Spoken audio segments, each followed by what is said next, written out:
आज हम लोग बेटा न्यूमेरिकल स्टार्ट करने जा रहे हैं ईएमएफ पे बेस्ड। सबसे पहली चीज, जब हम बात करते हैं ईएमएफ बेस्ड क्वेश्चन, तो which formula we are using? First one, for calculating I is equal to E upon capital R plus small r, जहां कैपिटल ई क्या होगा? EMF of the cell, capital R क्या होगा? External resistance, और small r क्या होगा? Internal resistance, और आई क्या होगी? Total current. स्टार्टिंग करते हैं। In this question it is given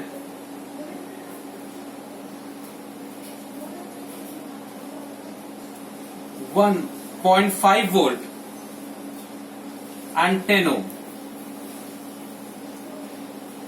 Ammeter is given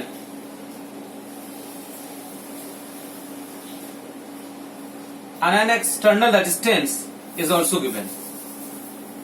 This value is given 5 ohm. You have to calculate reading of ammeter. Reading of ammeter, this is your question बेटा। जब भी cell के अंदर internal resistance होगा तो एक बात ध्यान रखना कि उसको इस तरह से डॉटेड तरीके से इस तरह से कवर हो जाएगा। वो जब भी ये चीज देख रहे हो तो समझ जाना कि इसके अंदर इंटरनल रेजिस्टेंस भी शामिल है। ये डॉटेड सिंबल सेल के इनसाइड पोर्शन को बताता है, जिसमें ईएमएफ कितना दिया हुआ है? 1.5 volt. EMF is equal to 1.5 volt. Internal resistance is 10 ohm and external resistance is capital R equal to 5 ohm. And you have to calculate total current. What's the formula for calculating total current? I equal to E upon capital R plus small r. E कितना बेटा? 1.5 in place of capital R, 5 plus 10, 1.5 upon 15. Solve करोगे तो बेटा आपका result आएगा 0.1 ampere. Practically ये cell हमारे किसी काम का नहीं है। रीजन इसका ये है, इंटरनल रेजिस्टेंस देखो 10 ओम है, जबकि एक्सटर्नल रेजिस्टेंस 5 ओम है। मतलब ये सेल बहुत ही less amount of current provide करेगा बेटा। ये हमारा पहला क्वेश्चन था, इसको नोट डाउन करिएगा कॉपी में अच्छे से। यही क्वेश्चन है, सीरीज सर्किट दिया है और क्वेश्चन दिया हुआ है। Now come to the second question.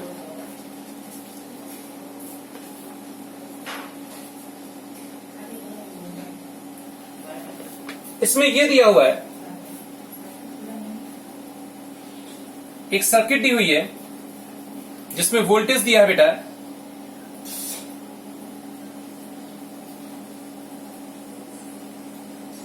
ये वोल्टेज गिवन है यहां से यहां तक।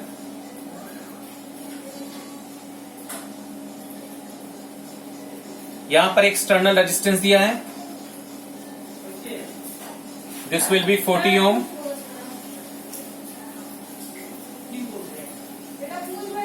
और ये दिया है आर दिया है, और यहां पर एक एमीटर गिवन है। उस एमीटर से जो रीडिंग आ रही है 0.4 एम्पियर का आ रहा है। ये आपके पास क्वेश्चन आ गया बेटा। आर्यन इतना लेट ज्वाइन किया बेटा। सबसे पहले इसमें जो कैलकुलेट करना है वो ये है, total resistance of the circuit. Second आपको कैलकुलेट करना है value of R, value of R calculate करना है। और थर्ड आपको करना है current flowing in R, current flowing in R. ये तीन चीजें आपको कैलकुलेट करनी है। अब आप क्वेश्चन को अच्छे से समझिए और फिर सॉल्व करने की कोशिश करते हैं।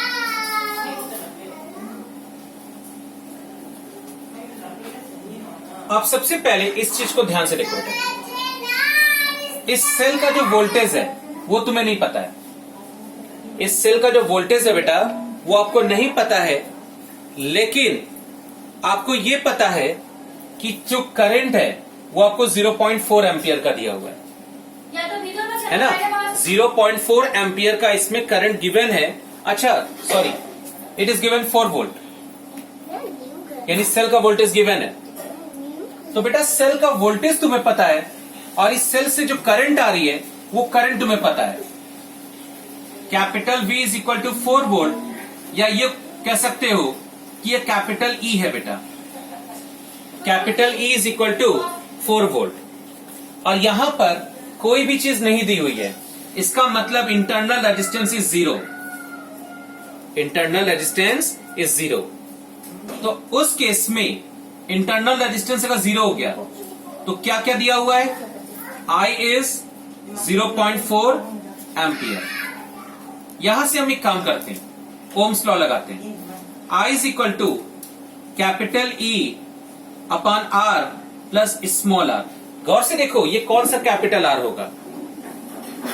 इन दोनों का जो कंबाइंड रेजिस्टेंस आएगा उसको जब रिप्लेस करोगे, रिप्लेस करने के बाद जो कंबाइंड रेजिस्टेंस आएगा वो कंबाइंड रेजिस्टेंस सपोज करो वो क्या है? R डैश है। मतलब अगर इसका नया स्ट्रक्चर बनाए बेटा तो कुछ हमारा ऐसा बनेगा, ये हो जाएगा 4 वोल्ट, ये हो जाएगा आपका R डैश, और ये हो जाएगा 0 एमीटर जो 0.4 एम्पियर का करंट दे रहा है। आई होप आप बात समझ में आ गई होगी। तो हम इन दोनों की हेल्प से हम R डैश को कैलकुलेट कर लेते हैं। तो I की जगह क्या रखते हैं? 0.4, E की जगह रखते हैं बेटा 4, ये R डैश हो जाएगा, R डैश फाइंड आउट करेंगे और ये 0 हो जाएगा। यहां से सॉल्व करने पर आएगा 4/R डैश। जब R डैश सॉल्व करोगे तो आएगा 4/0.4 बेटा 10 ओम। जो रेजिस्टेंस आएगा वो रेजिस्टेंस आपका 10 ओम आ गया। तो एक बात तो क्लियर हो गई कि इन दोनों का कंबाइंड रेजिस्टेंस आपका R डैश आ गया जो कि 10 ओम है। अब ये दोनों किस में दिए हुए हैं? ये दोनों दिए हैं पैरेलल में। तो यहां हम नोट करते हैं R dash is combined resistance of combined resistance of 40 ohm and R ओम। समझ गया बेटा? ये 40 ओम और ये R ओम का कंबाइंड रेजिस्टेंस क्या है? R डैश है। तो यहां से हम R डैश फॉर्मूला लगाते हैं। आपको पता है पैरेलल में क्या होता है? R1 R2 अपन R1 प्लस R2 होता है। तो ये हो जाएगा 40 into R upon 40 plus R, और R डैश की वैल्यू कितनी है? 10। सॉल्व करने की कोशिश करते हैं। आप जब सॉल्व करेंगे तो नोटिस करेंगे कि 10 आपका 40 से डिवाइड हो जाएगा, तो ये हो जाएगा 4। तो 4R is equal to 40 plus R। गौर से देखना बेटा मैंने क्या किया, 10 को मैंने 40 से डिवाइड कर दिया। यहां से इसको ट्रांसफर करो तो 4R minus R is equal to 40। यहां से 3R इज इक्वल टू 40 आ जाएगा, तो R इज इक्वल टू 40/3 ओम। यानी कि इस वाले पोर्शन का जो रेजिस्टेंस है वो 40/3 ओम आ गया। आपको पहली वैल्यू पता चल गई, दूसरी वैल्यू भी पता चल गई, है ना? अब लास्ट आते हैं करंट फ्लोइंग इन R। यहां से बेटा जो टोटल करंट है I 0.4 एम्पियर, ये करंट यहां पे आने के बाद इसके 2 पार्ट्स में डिवाइड हो रहा है। एक हो रहा है I1 और एक हो रहा है I2। अब एक बात ध्यान से समझना, यहां पर नोटिस करिए बेटा कि ये जो करंट डिवीजन हो रहा है इन दोनों का कंबाइंड पॉइंट इससे जुड़ा हुआ है, और यहां का जो वोल्टेज है वो है 4 वोल्ट। इसका मतलब ये जो 40/3 है इसका भी वोल्टेज आपका 4 वोल्ट होगा, और ये जो 40 ओम है इसका भी वोल्टेज 4 वोल्ट होगा। तो मुझे अगर I2 निकालना है, मतलब करंट इन R, तो कैसे निकालेंगे? I2 ओम्स लॉ क्या कहता है? I equal to V upon R। जिस पार्ट का वोल्टेज, जिस पार्ट का करंट निकालना है, उसी पार्ट का तुम्हें वोल्टेज पता होना चाहिए और उसी पार्ट का तुम्हें रेजिस्टेंस पता होना चाहिए। तो अगर आपको इस पार्ट का करंट चाहिए तो इस पार्ट का वोल्टेज कितना है? इस पार्ट का वोल्टेज है बेटा V, तो क्या हो जाएगा V, और रेजिस्टेंस R, दैट इज ये हो जाएगा 4/40/3। ये हो जाएगा 10, that is 3/10, that is 0.3 ampere. सभी लोगों को समझ में आया ये क्वेश्चन? क्या ये क्वेश्चन सभी को समझ में आया स्टूडेंट्स? यस और नो में आंसर दो बेटा।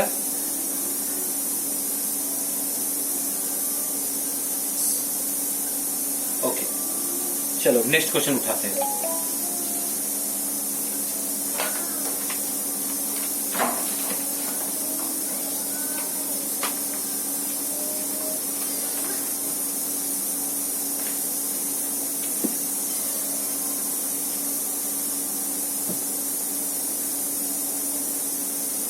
वीडियो रिकॉर्डिंग हो रही है तो आप पूरे रिकॉर्डिंग को अच्छे से देखिएगा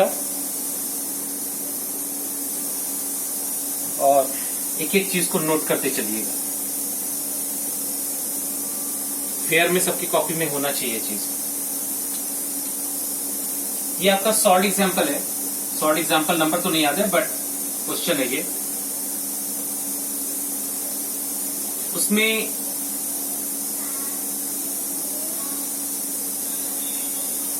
ये एक रेजिस्टेंस है, यहां पर एक रेजिस्टेंस है, यहां पर एक रेजिस्टेंस है।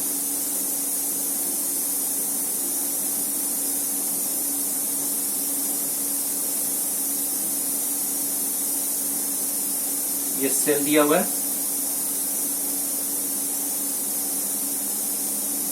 ये दिया है 2 ओम, ये दिया है 4 ओम, ये दिया है 6 ओम, ये दिया है 9 वोल्ट और ये दिया है 0.5 ओम। ठीक है, हो सकता है इसकी वैल्यू कुछ और हो, 0.6 ओम, दिस इज 0.6 ओम। अब यहां पे जो जो चीजें दी हुई हैं या कैलकुलेट करना है उसको एक बार देखते हैं। You have to calculate first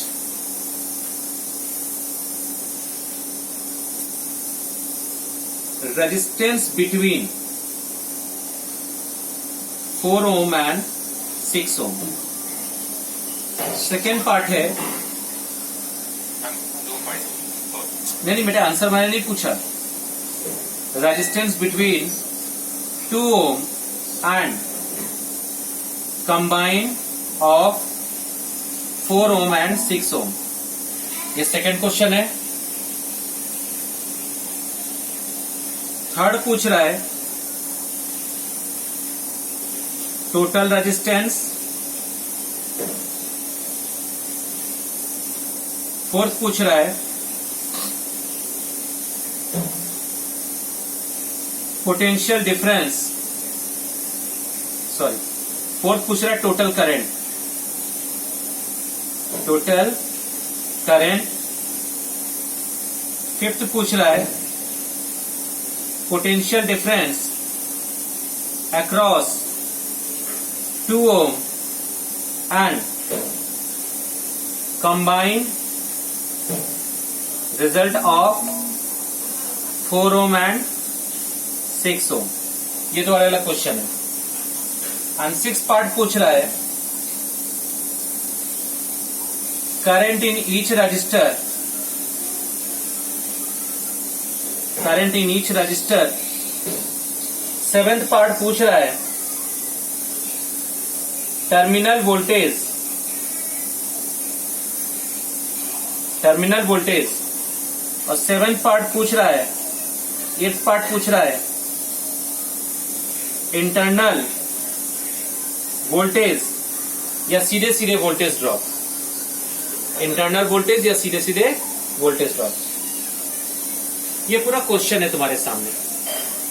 अब आप इतने सारे पोर्शन देख के तो घबरा गए होंगे, बट आप इसमें जो बताने जा रहे हैं ये बिल्कुल बेसिक रूल है और आपको इसी रूल को पूरा शुरू से लेकर अंत तक फॉलो करना है। अगर आप इलेक्ट्रिसिटी के क्वेश्चन में महारत हासिल करना चाहते हैं तो आप बुकिश मेथड से हट के थोड़ा सा लॉजिकल मेथड पे आइए। जो बताते जा रहे हैं बिल्कुल ध्यान से देखते जाइएगा, सब समझ में आएगा। इतनी चीजों को भूल जाइए। आपके सामने जैसे ही इतना क्वेश्चन आ जाए तो आप पहले नोटिस करिए कि क्वेश्चन को रीड करिए। देखिए इसमें ये है तुम्हारा R1, ये है आपका R2, ये आपका R3 है और ये जो चीज देख रहे हो 0.6 ओम, एक्चुअली ये है इंटरनल रेजिस्टेंस और ये जो 9 वोल्ट है ये है EMF। यहां 4 ओम और 6 ओम ये दोनों जुड़े हैं पैरेलल में, जबकि 2 ओम जो है वो इसके और इसके सीरीज में जुड़ा हुआ है। तो इसका मतलब ये हुआ कि यहां पर ये जो R1 है इन दोनों के बीच में एक पोटेंशियल डिफरेंस होगा जिसका नाम होगा V1। बेटा मैंने कहा ये तुम्हारा सबसे पहला स्टेप होगा। किसी भी क्वेश्चन को स्टार्ट करने से पहले आप ऐसा काम करेंगे, सबको पहले वोल्टेज में ब्रेक कर देंगे। इसके बाद ये दो टर्मिनल्स हैं, इन दोनों के भी वोल्टेज क्या हो जाएंगे, V2 हो जाएंगे। V1 हो जाएगा 2 ओम का और V2 हो जाएगा R ओम या R2 और R3 का कंबाइंड वोल्टेज। और साथ ही साथ सेल के अंदर एक रेजिस्टेंस छिपा हुआ है, यानी सेल के अंदर भी एक वोल्टेज होगा बेटा, और सेल के अंदर जो वोल्टेज होता है उसे कहते हैं वोल्टेज ड्रॉप। यानी सेल के अंदर एक वोल्टेज ड्रॉप V छिपा हुआ है। तो इसका मतलब ये जो 9 वोल्ट है ये 3 लोगों से मिलकर बना है। पहला है V1, दूसरा है ये V2 और तीसरा है ये सेल के अंदर जो V, जिनमें से इन दोनों टर्म को हम लोग कहते हैं टर्मिनल वोल्टेज और इस वाले को कहेंगे वोल्टेज ड्रॉप या potential drop.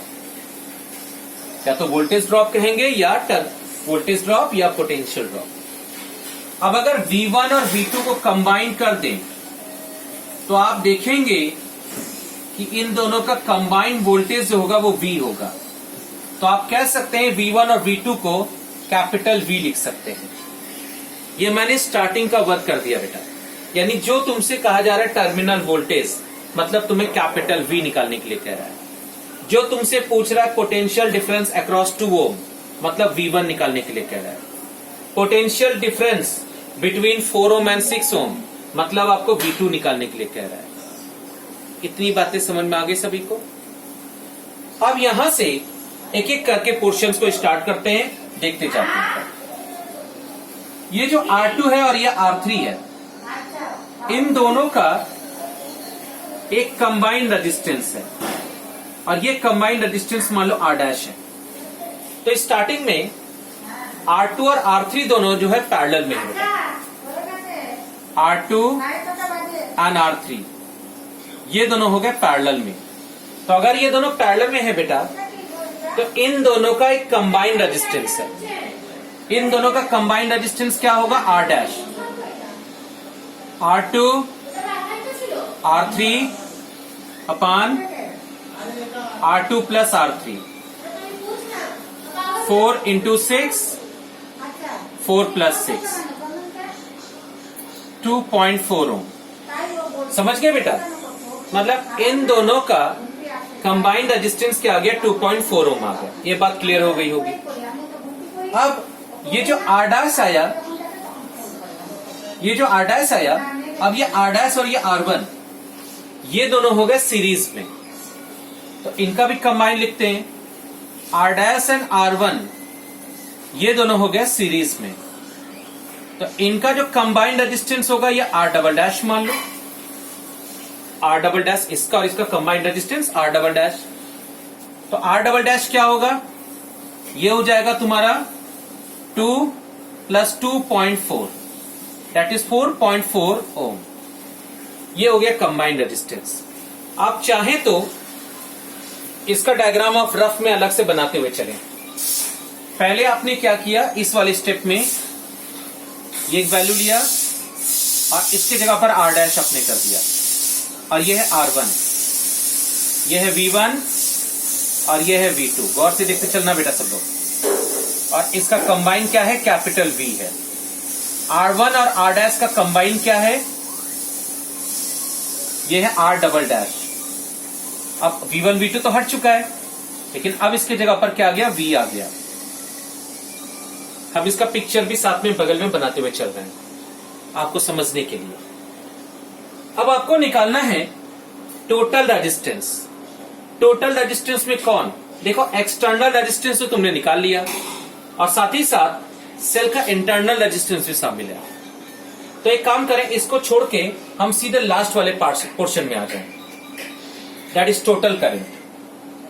Total current I, यहां से जो करंट प्रोवाइड हो रही है बेटा आई, वो करंट यहां से होते हुए देखो इन सब को हटा दिया और इन सब की जगह पर हमने क्या लगा दिया, R डबल डैश। अब बचा तुम्हारा सेल और ये इंटरनल रेजिस्टेंस, यानी यहां से जो करंट आ रही है आई, वो आई निकालने के लिए सेल का EMF E upon R double dash और प्लस सेल का इंटरनल रेजिस्टेंस R। गौर से देखो, I equal to E upon R double dash plus small r। यहां से वैल्यू पुट करो, E की वैल्यू है 9, R डबल डैश की वैल्यू है कितनी 4.4 और इसकी वैल्यू है 0.6। 9 अपान 5, तो करंट कितना आया 1.8 एम्पियर के बराबर का। यानी कि ये जो करंट प्रोवाइड कर रहा है, ये करंट प्रोवाइड कर रहा है 1.8 एम्पियर का।